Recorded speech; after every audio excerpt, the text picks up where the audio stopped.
Good evening, Houdat Nation, and happy Wednesday on a Thursday to our Bayou Blitz family. We appreciate you guys, giving us some grace as we took a week off, for kind of a mental break and schedule cleanup last week. But we're here and back at it and ready to go. Exactly 1 week before the 2026 NFL draft, and here to break it down and let you guys know what we are doing next for you. Are your Bayou Blitz co-hosts. My name is Bob Rose. His name is Brendan Boylan. Mr. Boylan, you and I haven't even been been able to chat all that much with everything that we've had going on. So how are you tonight, my friend? I'm doing better. I think Good. I think you're right. Some mental health break. Also, you were on vacation a few weeks ago with Get Checked or Check Out. I went on vacation and spent a few days in New York City with my wife, and then came back and all that good stuff. So I think physically and mentally better in getting life put back together, and you know that. From just life in general, plus vacation. Sometimes it's hard to kind of get your ducks in a row when you get back. But I'm at an okay place now, and I'm glad that we're able to finally get on the air, especially as we're reaching one of our favorite times of the year with the draft coming up in a week. And to your point, we'll go ahead and tell people we're going to do our usual draft-a-thon. Mm-hmm. It's going to begin on Thursday night. I'm not sure how much of like a pre-draft show we're going to be able to have. A lot of that depends on my travel schedule and whether TSA and flights actually get where they're supposed to get. But we will be coming at you for that, along with some on Friday. Saturday is going to be a little up in the air, but that's usually a day we kind of pop in and out anyway. Because it's really difficult to sit here and try to talk to you guys for like 8 hours straight. Let's just be honest. And who knows? There's been drafts before where the Saints have no picks going into day 3. Now, as of right now, they do, but it's the beauty of the draft. A lot of things can change. So we'll see what all happens with that. Before we get into the draft, before we get into just what's going on in Saints land right now, I did want to take a brief second just to voice some things, right? I don't know if voicing frustrations is the right way to put this, but I think it's more than anything, it's just disappointment. And disappointment because I have been in this space for, since 2014. So 12 years as either a play-by-play commentator, podcaster, producer, journalist, writer, all the things, right? I've been in the media space for 12 years now.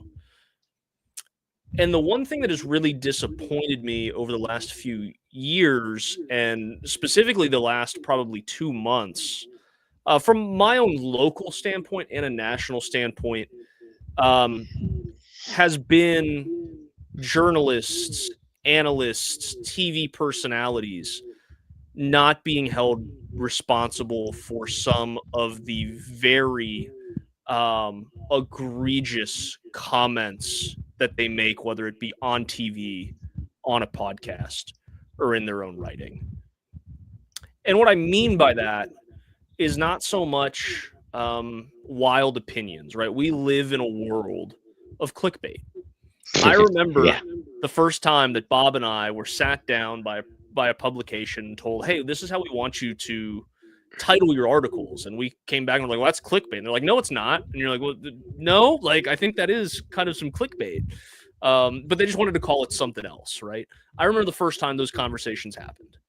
And I remember thinking, okay, this is the way that the world and media is going to be. And a lot of comments now are clipped, right, for TikTok, Instagram Reels, whatever it may be, for the same purpose of clickbait, right? It is kind of this out there, wild take, right? We live in a world of first takes and that type of thing. And that's okay. That's not what I'm talking about.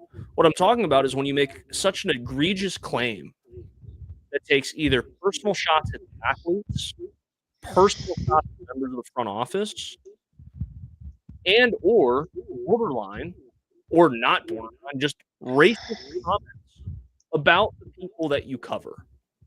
And that's where my frustration lies, because how many times in sports media are we saying we need to hold officials accountable, we need to hold players accountable, we need to hold front offices accountable for the actions that they make towards their respective franchise or their business? Well, it's got to be the same way for the media. It just has to be. And I know things have changed over the last handful of years for multiple reasons, and some of those reasons that I'm not going to get into on this particular show.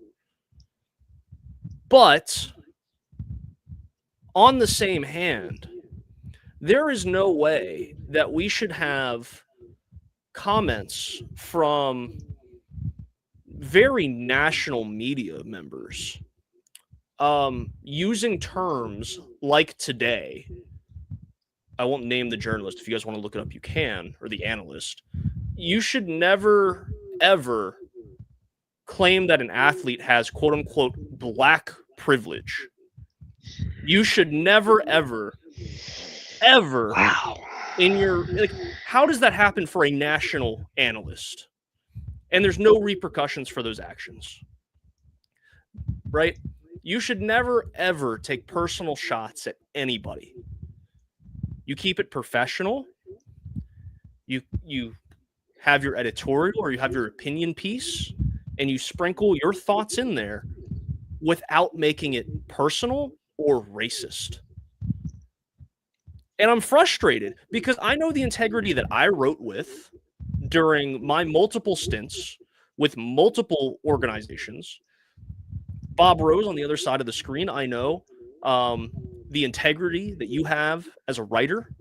Thank you. And a professional. And also just being a decent human being. Like, some of the things that I have seen over the last few weeks have been ridiculous, and it makes a mockery to a profession that we love, and a profession that I know you guys, the viewers, love as well, or you wouldn't read and keep up with us on a weekly basis, or even sometimes a daily basis. So why these massive billion-dollar companies, why are you not keeping your journalists, members of your organization, accountable? Because I know if I'd said anything like that in my 9-to-5 job, I'd be in the HR office by the end of the day. It wouldn't even be next day. I would have my phone would be ringing. Bob, I know you're the same way. Any of you watching at home that have just a quote unquote regular job, it would be the same way. Right? And that's what's frustrating. And it kind of got to a boiling point today where I'm just like, I'm sick of it. Be responsible, right? I remember the last article that I published, and just shout out Bob Rose again. Bob said it was the best work that I had written in my life. So I appreciate that, Bob. I wrote an entire article, multi-thousand-word article on Derek Carr in New Orleans and how that relationship was doomed from the beginning. Yeah, it was a tough one to write because it was placing blame on multiple parties on why this didn't work. But nowhere in that article did I take a personal shot at Derek Carr, Mickey Loomis, the front office, or anyone in the organization. It is, hey, these are the facts. These are where some of my opinions sprinkled in, and that's that. How immature and irresponsible would it have been for me to take personal shots at somebody that I don't know? Right? You don't do that in your day-to-day life. You don't take personal shots at people you don't know.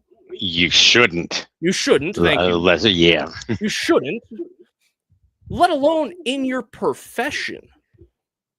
So I just wanted to open up with that because Bob and I warned you guys during free agency and the draft and all this time, like, be careful who you read and what you listen to. And I echo that again, but also be careful on who you support with your clicks and your reads, because some of this stuff is egregious and frustrating. And you know what? I will name drop because screw it. He doesn't care. He doesn't know who I am. Jason Whitlock, you should be ashamed for accusing someone of having black privilege and calling them African American. You should be ashamed of yourself, and you shouldn't have a job. And ESPN fired you for a reason all those years ago. So maybe it's time to look in the mirror, buddy. But that's ridiculous. It's ridiculous. And now I step off of my little rant. And that's that. I listen, and I know you take this very seriously too, Brendan. I take my job very seriously, and I hold myself, at least I believe that I hold myself to a high set of standards. And look, having integrity,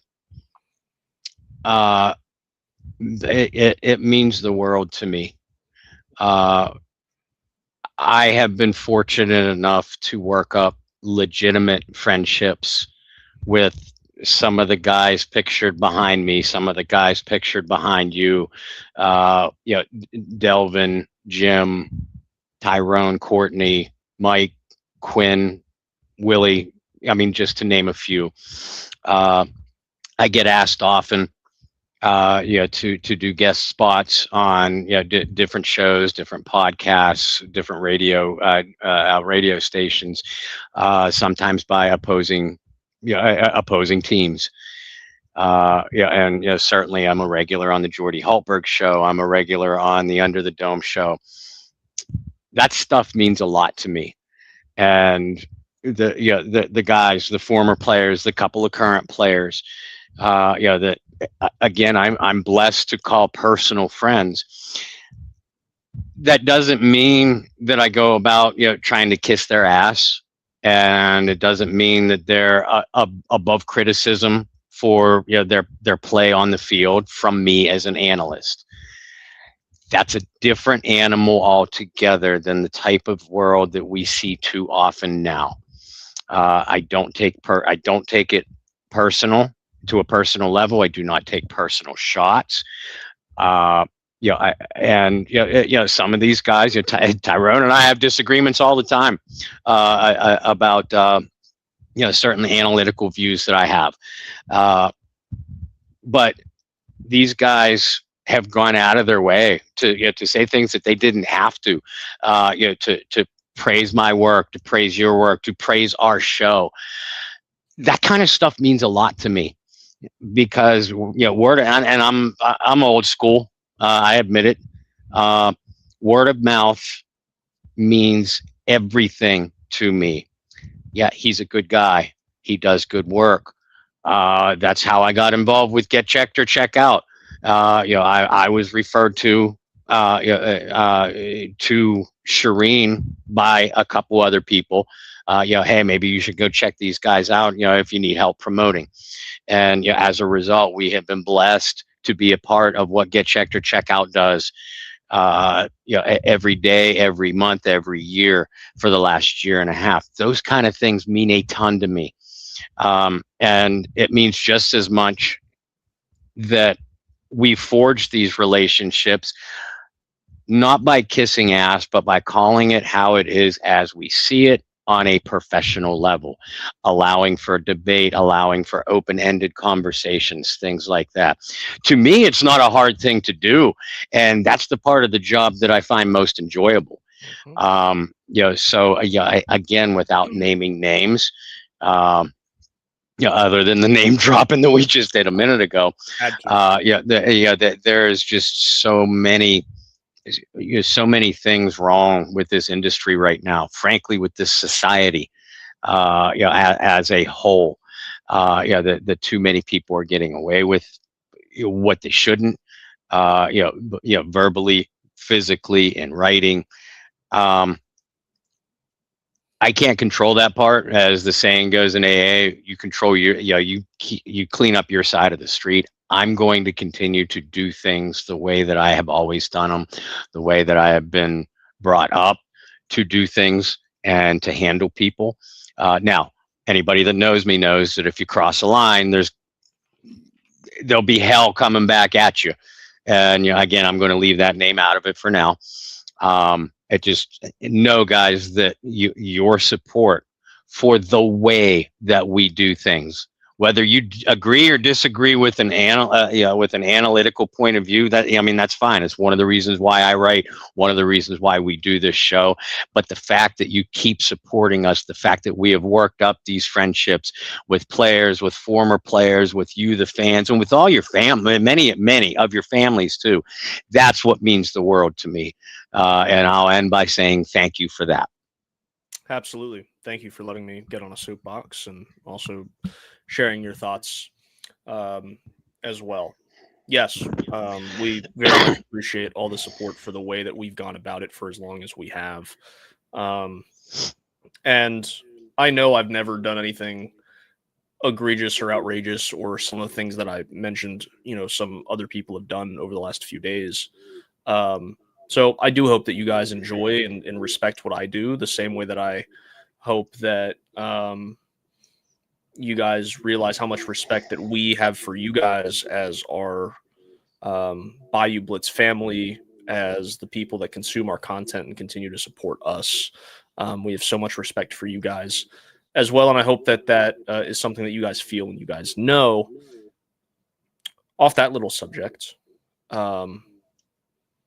let's move to actual Saints news and kind of what's going on. But real quick, I saw your actual live reaction, but that's crazy that those are words that came out of somebody's mouth that has a microphone in front of them, right? Okay. Mm-hmm. I'm not the only one. Great. Okay. As long as I'm not the overreactor here.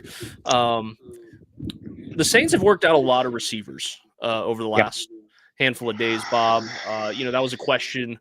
I guess we haven't been on the air in about 2 weeks. That was a question about 2 weeks ago that was kind of being posed as what direction did the Saints go in round one? Because I think for a lot of us, we thought running back was very much on the table until Travis Etienne, or the artist formerly known as Travis Etienne, was signed by the Saints. We all thought, oh, Jeremiah Love's going to be in play. I still think, I don't know if he's going to be there, but I still think if Caleb Downs is there, that's something you certainly have to look at because you played a little bit of musical chairs at the safety position last year because of injuries and some other and retirements, obviously, with Tyrann Mathieu, and you had to kind of make things work for a little bit. But then you have all these receivers, and we've talked about this. We both think it's a deeper receiver class. Mm-hmm. And you may be able to get some really good value in rounds 2 or 3. But Bob, what are you currently hearing and what are you currently seeing about the Saints potentially using the 8th overall selection on a wideout? I think it's certainly in play.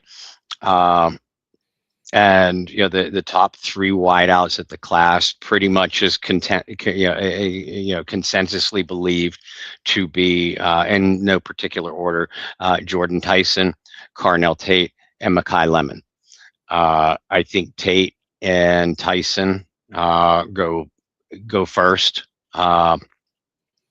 with at least one of them potentially even being a top 5 pick. I think both are top 10, top 12 picks. I think that there's a strong chance that at least one of these 3 receivers will be available for the Saints at 8. But as I reflected in my mock draft published on the Saints Wire, I think it was 2 days ago, but you could check it out. I went edge rusher, specifically Ruben Bain out of Miami for the Saints at 8th overall. And then I addressed wide receiver in the 2nd round. And then I did so again in the 4th round with Chris Bell and then Dazon Stribling from Ole Miss. The reason I believe that that's going to happen, and obviously it's mock draft season, so you're going to see, if 10 different people put out a mock draft, you may see 10 different in fact, you probably will see 10 different mock drafts. I believe that because wide receiver and cornerback look to me to be deeper than the edge rusher position, I think the Saints try to address defense first, whether it's edge rusher. You mentioned Caleb Downs. I think he's certainly possible. Sonny Styles is possible. Mansour Delane Certainly possible, as is Jermod McCoy, the cornerback from Tennessee. Um, I, I certainly wouldn't be mad if the Saints went wide receiver at 8. You can certainly understand why.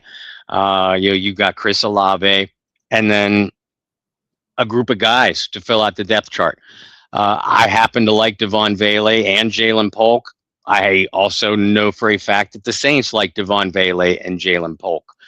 But the fact is that they are both still largely unproven. So it's football 101. Once you find your young quarterback, and we think that the Saints have in Tyler Shuck, then the next step you take is surrounding him with the tools to be successful. Offensive line addressed, receiver or running back addressed, receiver needs to be addressed next. But I also think it's important to note that a large number of the Saints' official top 30 pre-draft visits have been wide receivers. And a lot of people know that. That's come out in the last couple of days. I've commented on that myself. But know this, they haven't met with Tate and Tyson until recently. Now, you could read into that what you will. What I see is a team in the New Orleans Saints that is doing their due diligence at the depth of this receiving class, meeting with a lot of players that are at least projected to be day 2, perhaps even early day 3 selections. I'm on record as saying this often, and I stick by it. I feel pretty strongly that the Saints are going to come out of this draft with 2 wide receivers. I think they'll do so early, somewhere in day 1 or day 2, and I think that they probably try to get one somewhere in day 3 as well. Well, let's talk about your pick in your mock draft in Ruben Bain, the defensive end out of Miami. Obviously, a lot of news has come out regarding Bain over the last week or so. And that being that he was involved in a motor vehicle accident a few years ago that resulted in the death of an individual. I think that anytime news like that breaks, there is an immediate overreaction, but that also it means a lot of teams all of a sudden have to scramble and they have to do a little bit of extra homework, or at least in the minds of the media and the fans. That's what has to happen. Bob, how much concern do you have about that news? And to be completely transparent with our viewership, as we always are, can you walk through when a situation like that gets broken to the public, how long members of a front office have probably known about something like that? I'll address that part first. Members of most NFL front offices, if they are even a tad competent in their job, they've known about this, the Ruben Bain situation since the moment they started looking at him as a potential prospect, which is at least a year ago. And as you said, Brendan, the car accident that Bain was involved in happened, I believe it was 2 years ago. And, he was not charged, let alone convicted of anything. There were no civil suits brought up against him. Now, and the TMZs and others of the world tried to make a bigger deal about, well, he got busted again for careless driving less than a year later. Again, not criminally charged, and careless driving could be something as simple as going 5 miles over the speed limit, blowing off a stop sign, not using your blinker. I mean, was it a great look? No. But NFL teams have been aware of this. I guarantee you that he has been vetted at least 30 by 32 different teams at least once. The general managers or coaches that have been asked about this over the last couple days and have responded with, "We have been aware of this situation." I believe them at full face value. Uh, does that mean that Bain might be taken off or knocked down on a couple draft boards? I mean, it's possible. We're not in the war room of 32 different teams. But I feel pretty strongly that if you as an NFL team liked Ruben Bain as a prospect, and after you interviewed him, if he remained on your draft board because you liked how he interviewed, then this story coming out in the last couple of days has not changed anything. It's more of a poor look towards the fan base than it is for the teams. Let's continue just a little bit there, or I guess let me put a bow on it before we continue. This will not be like a Laramie Tunsil situation. No. I think a lot of people, when they hear news like this close to the draft, obviously the Laramie Tunsil thing was one of a kind in the fact that it broke like as the draft started. Yeah. And we will never see something like that again. But I think that's immediately where people's brains go. Is, oh my gosh, like, is he going to just plummet or not be drafted at all? That's not the case here. To Bob's point, there may be a couple teams where he falls. There might be a couple teams that go, you know what? We're picking at this spot. We're probably going to pass on him here. But if for whatever reason he falls past this point, maybe we look at trading back in. Like, there's going to be those conversations. After any serious situation like that. Mm-hmm. But this is not going to be a situation where you see a guy who is projected to be a top 10 pick or at least a top 15 pick who's going to just like plummet into, whatever round or right.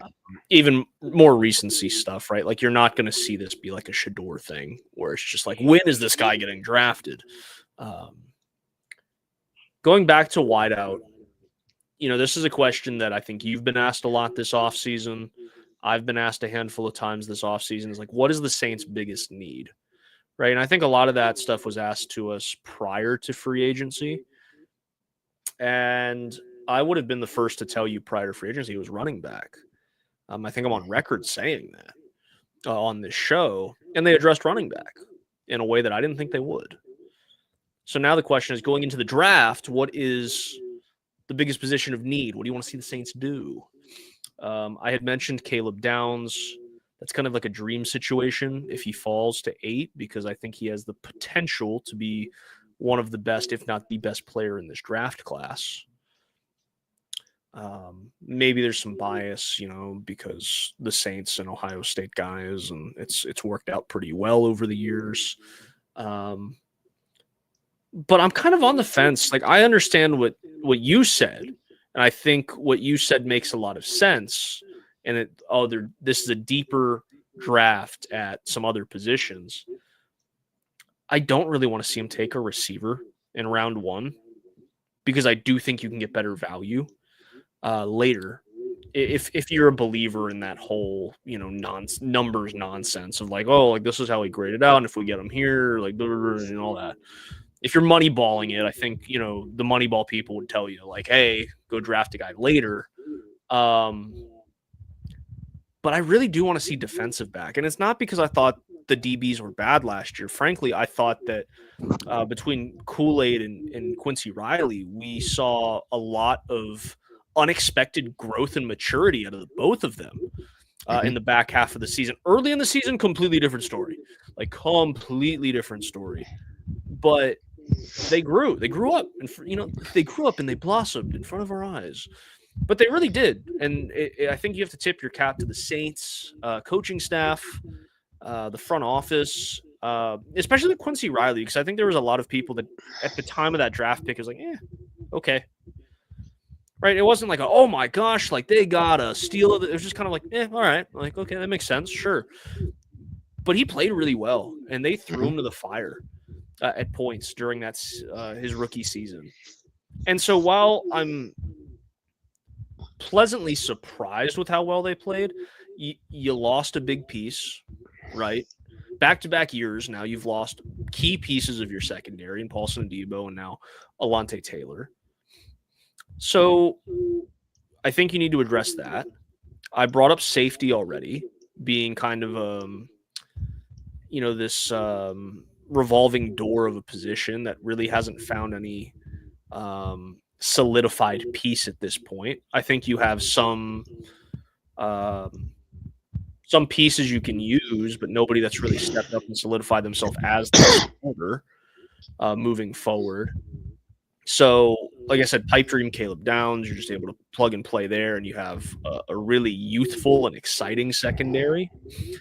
But I also think when you look at defensive back, there's guys you could make the case for. I don't want to say obviously, but you just mentioned Delane out of LSU, and when's the last time? Right, we talk about this every year. Like, when's the last time the Saints drafted an LSU Tiger in the first 2 rounds? And it's Devery Henderson, right? Yes, sir. Okay, so like 04. Like, it's been a hot minute. I could see some Saints fans and LSU Tiger fans, obviously, wanting to go that route. If you include the 3 seasons he spent in the ACC, with Virginia Tech, you're looking at 27 pass breakups, 8 interceptions, a guy that played pretty well throughout his college career across 2 really good conferences. I could see that be a guy that you look at. But I think it's become very evident, or it could be a smokescreen. That's the beauty of this time of year. I think it's become very evident that the Saints are eyeing receiver, and that makes sense, having a head coach that's an offensive mind, a guy that's just going to spend more time with the offense, and really having a lot of question marks outside of Chris Olave. So I could see them go receiver. Obviously, I brought up the Ohio State connection once already. Tate would make a lot of sense, but I would still like to see them go secondary in the first round. Defensive end, Bob, I know people are still wondering, so we'll go ahead and address this elephant in the room as well. Cameron Jordan's still unsigned. At this point, it would be really hard to believe he makes a decision before the draft is over. What are your thoughts if the Saints do go defensive end, as you predicted in your mock draft in the first round? Does that affect the odds of Cameron Jordan coming back? And if so, how much do you think Cameron Jordan plays a role into the Saints' decision-making and taking a defensive end in rounds 1 or 2?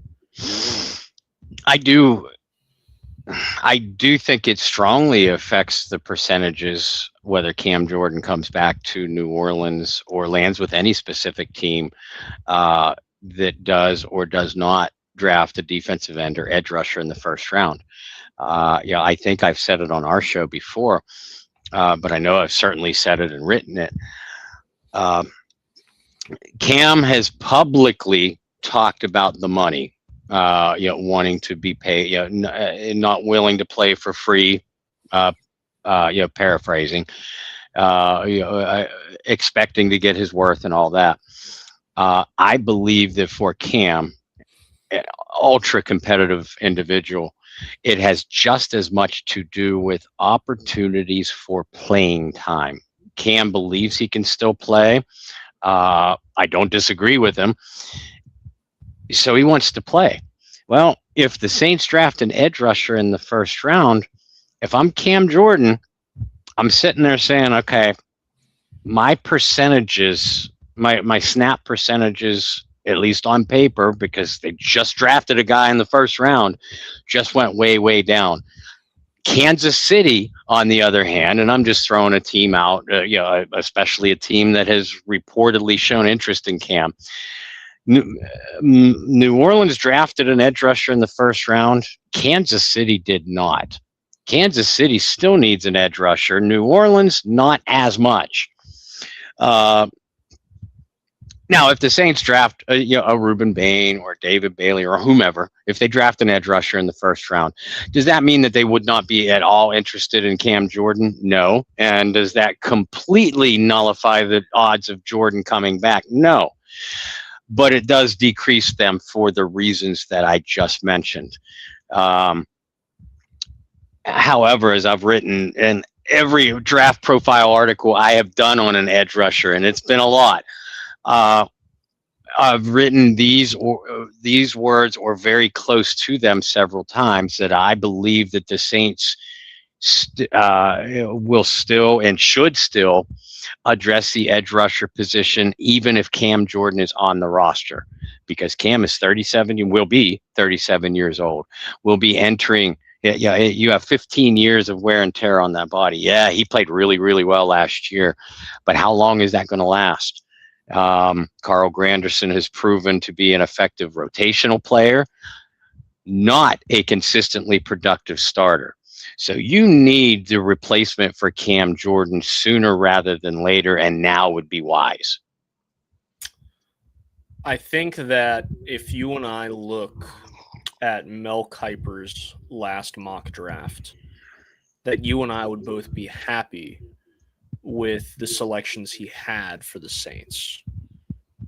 You and him agree on Baines from Miami. Him and I agree on KC Concepcion in the second round for the Saints. So I think that mock draft kind of gives us the best of both worlds. If you don't believe me, go back to months ago when I said my draft guy was KC Concepcion. I think a lot of that had to do with because I got to see State here before he transferred. And listen, I've said several times that there's a lot of receivers that I like a lot in this draft, but my three favorite, in no particular order, are Elijah Surratt from Indiana, KC Concepcion, and Stribling from Mississippi. But I mean, Chris Bell, who I had in my second round mock draft. Unlike a lot of you folks, I don't base my mock drafts on who I fall in love with as a prospect. I try, that affects it a little bit. But I try to look at it from the Saints' needs, or at least what I believe that the Saints' needs are. And three things, three tiers. The Saints' needs, the history of the way this team selects. This for 10 years now. For you still with me, Brendan? Yeah, you've cut in and out a little bit. Okay, hang tight. We back? Am I back? Yes. Okay. And number three, what Bob Rose would do, keeping 1 and 2 in mind, what Bob Rose would do, if I were making this selection. So, Chris Bell, the Louisville wide receiver, has played with Tyler Shuck. So, there's a chemistry already there. And I don't think anybody can deny that if Chris Bell did not injure his knee in November, he would be a definite first-round pick. He still might be. And a probable top 15 select. We very well could be talking about Chris Bell, Carnell Tate, and Jordan Tyson at the top of this draft. So in other words, my point is we talk about Concepcion. Everybody knows about Tyson, Lemon, Tate. We talk about Surratt. We talk about Stribling. We know that the Saints have shown a lot of interest in Zachariah Branch. Those are just a few guys of, I've done, well, by the time it's all said and done, I would have published 60 individual draft profiles, 30 on offense. 20 of those have been wide receiver. There's a reason, because I believe that the Saints are going to, and you've said it too, that we believe that the Saints are going to address wide receiver. Maybe it's not in the first round, but it's certainly going to be early on. Yeah, it'll be day 1 or day 2. Absolutely. This doesn't affect the Saints this year, thank God. But I do want to ask you this because just where we were, if you and I were sitting in this chair having this conversation a year ago, we were talking about, the 2026 quarterback class could go down as one of the greatest quarterback classes ever. I wasn't saying that. We were hearing a lot of people saying Mm-hmm.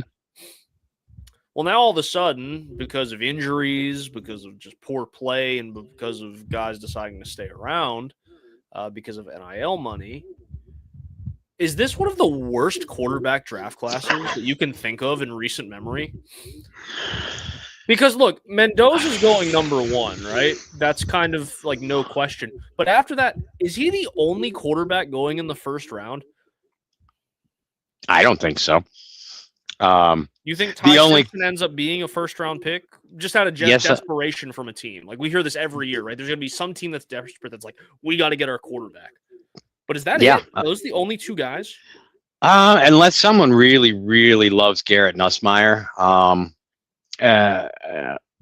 And yeah, I've said that I think Garrett's going to be a second-round pick as it is. So with that mindset, if you're a team interested in Garrett Nussmeier and you're sitting there with a second-round pick and there's a couple teams ahead of you that need a quarterback, maybe you do trade up in the first round and take a chance. I don't think it'll happen. I think the likelihood is greater that Ty Simpson goes in the first round, late in the first round, and Nussmeier goes in the second. But yeah, it's out of pure desperation from a team or teams that do not feel like they have a starting caliber quarterback on their roster. And is this the worst draft class in my recent memory? No. I forget what year it was, but Kenny Pickett, Will Levis, Malik Willis. Yeah, that 19. Maybe. I feels like sooner. Hold on a sec. Hold on. I'm thinking 21. It all blends together. I got you. Yeah, it really does. Quick Google search. I didn't realize that Kenny Pickett was a Carolina Panther. But okay.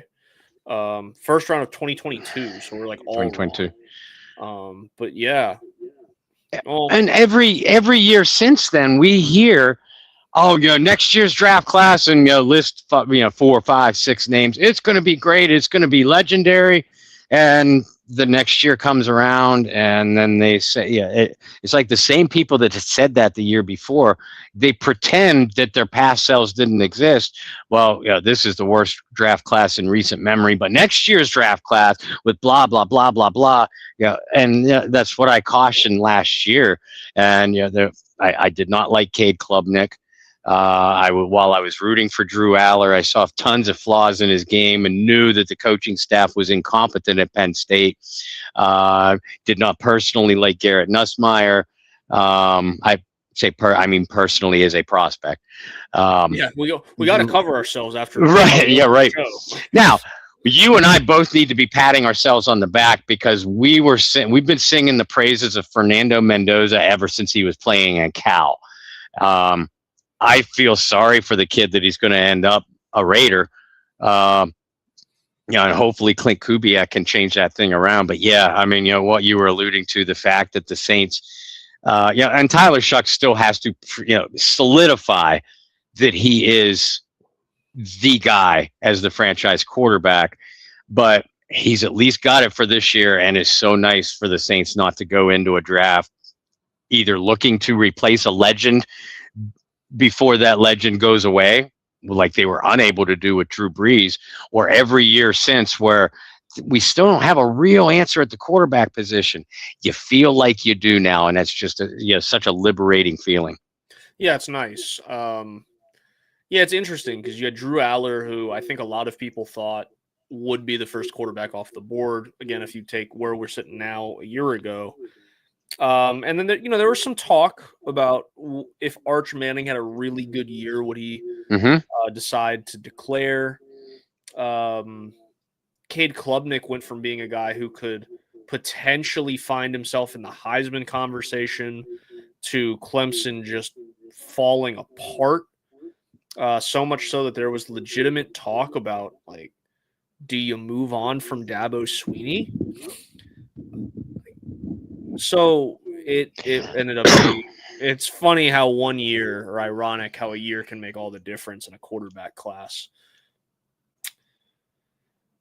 Well, it's also nice. The Saints don't really need to address running back. They don't really need to address offensive line outside of depth at the offensive line position. Well, I still think they draft a running back probably in day 3, and They always do. yeah, and they always should. And I would not be surprised if New Orleans drafted a guard in day 2. I believe it'll be day 3. That's where I have the mock draft, my mock draft going. But I don't think the Saints are done at either of these positions either. Well, defensively, there's a lot. I think every position defensively, the Saints could use an upgrade. I think that's fair to say. But it is kind of nice to sit there and be like, you know what? To your point, once you found your quarterback, you try to build the rest of it out. They spent some money in free agency, and a lot of things are starting to make sense. Mm-hmm. You can see the vision, right? You can see the blueprint. So where all these other years, it was, what is this team doing? What's the identity? What does this look like? And all of a sudden, it's like, oh, okay, I can kind of see what we're doing here, and we'll see if it ends up paying off. Bob, we just have enough time, and always happy to carve out the time to talk about our friends at Get Checked or Check Out. We kind of teased them a little bit earlier, talked about that. You were on vacation. You were on a trip to the Bahamas. You went on a wonderful cruise. I've seen all the photos that you and Lauren have shared online. It looks like you guys had a wonderful time, which we're always happy to hear. But you got some big news in the back pocket, right? You're ready to rock and roll. I stole some of that thunder with my opening rant.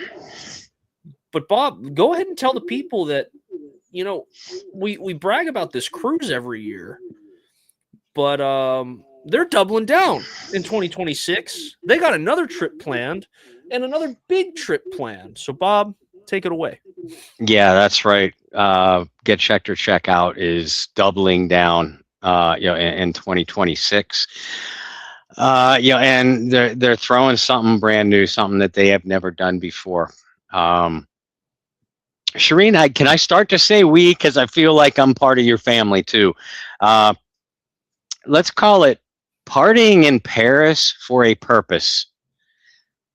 Get Checked or Check Out has put together a package to join the New Orleans Saints in Paris, France for their game against the Cleveland Browns on October 25th. So join us at the Get Checked or Check Out Foundation in Paris for the Saints game against Cleveland on October 25th. Make sure you go to the website tcynow.org. Talks a little bit about it. In addition to, it gives you the opportunity to help out the charity. Every little bit helps. And they're there to help us.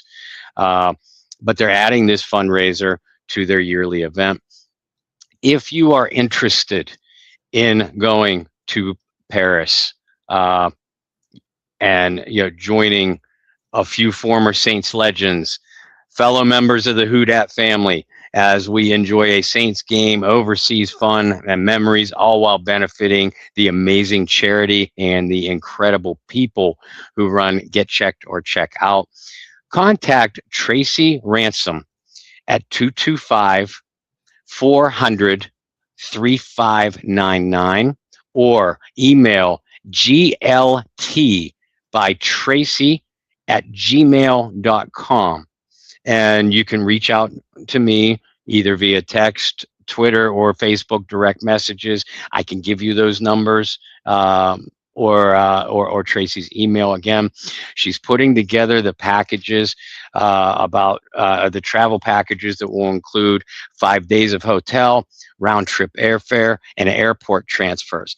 A deposit is required, but final payments will not be due until August. Now, I want to clarify, folks, Get Checked or Check Out is still going to do their trip, their tropics trip every year. I will let everybody know about the details for that in 2027. As Brendan mentioned, the 2026 trip just took place a couple weeks ago. The 2027 destination and dates will be revealed soon. But we're really excited about this Paris trip. We were talking about it during during our cruise to the Bahamas. And again, what other opportunity are you going to have to hang out with a few? I will drop the specific names that are going when I get them, but for sure are going to be a few of these Saints legends. Many of the people that go on the Get Checked or Check Out charity fan cruise every year. And you get to go overseas. You get to watch a New Orleans Saints game. You get memories and make friends for life, and you do it while benefiting a great charity. I mean, those are some major boxes that you just checked off of life events. I know that it's been some big news that you've had to kind of hold on to. I know that you were tasked with such responsibility, and you just delivered the news in such a meaningful, wonderful way without taking personal shots at people. What? I'm just kidding. Had to go back to that. But no. Well, listen, I am glad that you brought that up because, and I'm not going to go back on a rant. I do feel like we took away from our Saints coverage a little bit. But then again, I mean, we're going to have 3 days of the Bayou Blitz, the 2026 Bayou Blitz Draftathon. Mm-hmm. So we're going to have plenty to talk about for those 3 days. Well, and like I said, especially Saturday, just the bouncing in and out of it there's going to be a lot of air time to cover.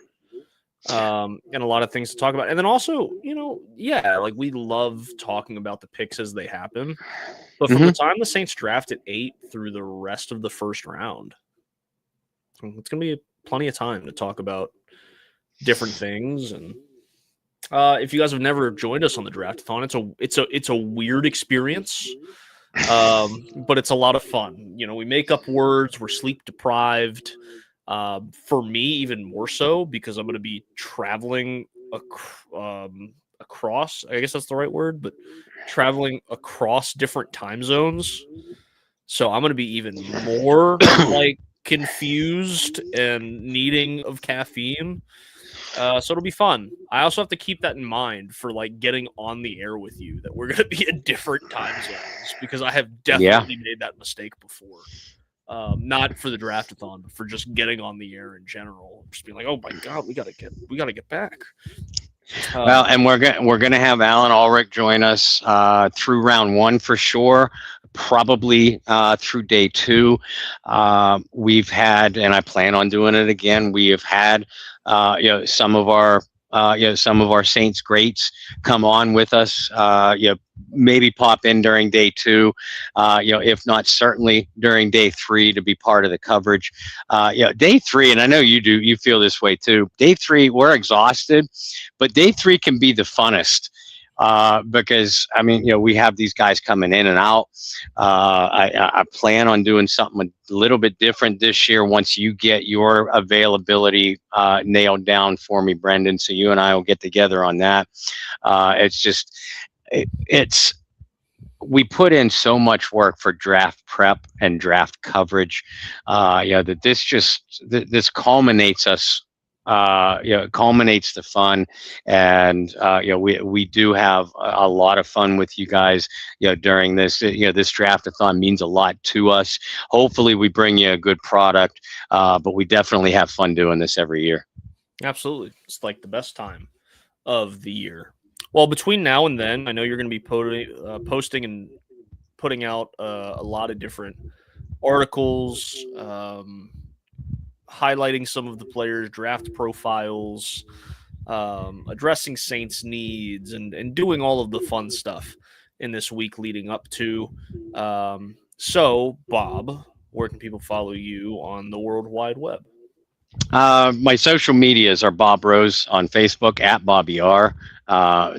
at Bobby R2613 over on Twitter. I post all of my articles as well as our show links on those. So please give me a follow. Make sure you follow our Facebook page, the Bayou Blitz, and Twitter page as well at Bayou Blitz Pod. Is it at Bayou? Okay. Yep. But my works come through the Saints Wire. That's a USA Today publication. Saints Wire. Make sure you follow them over on Twitter and Facebook as well, because it's not only me putting out articles daily, multiple articles daily. We also have a nice team of writers over there. It's great. I miss working side by side, on the written side with you, Brendan, and certainly John Hendricks. But I have a lot of fun, with John Sigler, my boss, John Sigler, and that team over there too.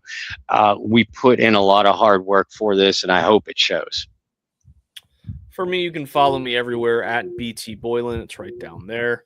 We're going to have a lot of fun when it comes to the Draftathon. So just a quick reminder, again, for those of you who have not hung out with us during the Draftathon before, we will not have our usually scheduled Bayou Blitz on Wednesday because you're going to have 3 full nights of Bob, Rose, and Brendan Boylan, and we'll see how much you guys enjoy that.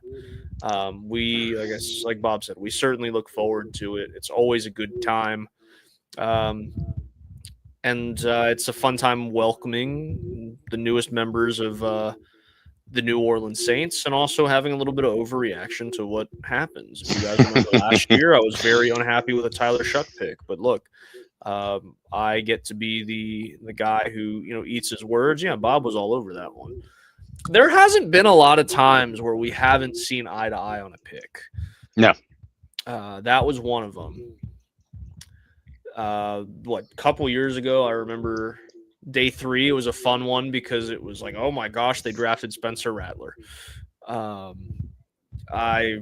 remember a lot of these weird drafts, and so hopefully we have that weird draft moment this year. Selfishly, I hope we don't have another Shedeur Sanders situation because there's so much attention that goes on that. Yeah. That I did think it kind of took away from some other things because we were all sitting there going, oh my goodness, like when is this going to stop? So with all that said, having Tyrone Hughes on in day 3 as that continued to happen, though, he made it a lot of fun. Yeah, he did because if there's a supporter of Shedeur Sanders, it's Ty for sure. Ty's been in his corner for probably since day 1. And that was enjoyable. So until next Thursday, thank you guys so much for tuning in to another edition of the Bayou Blitz podcast. Thank you for putting up with my rant. Thank you for hearing us all the way through. So Bob got to deliver his exciting news with Get Checked or Check Out and their trip to Paris. But until next Thursday, until draft day, that's Bob Rose. I'm Brendan Boylan. Thanks so much for tuning in for another edition of the Bayou Blitz podcast. And until then, I hope you find some peace, spread love, practice positivity. See you then.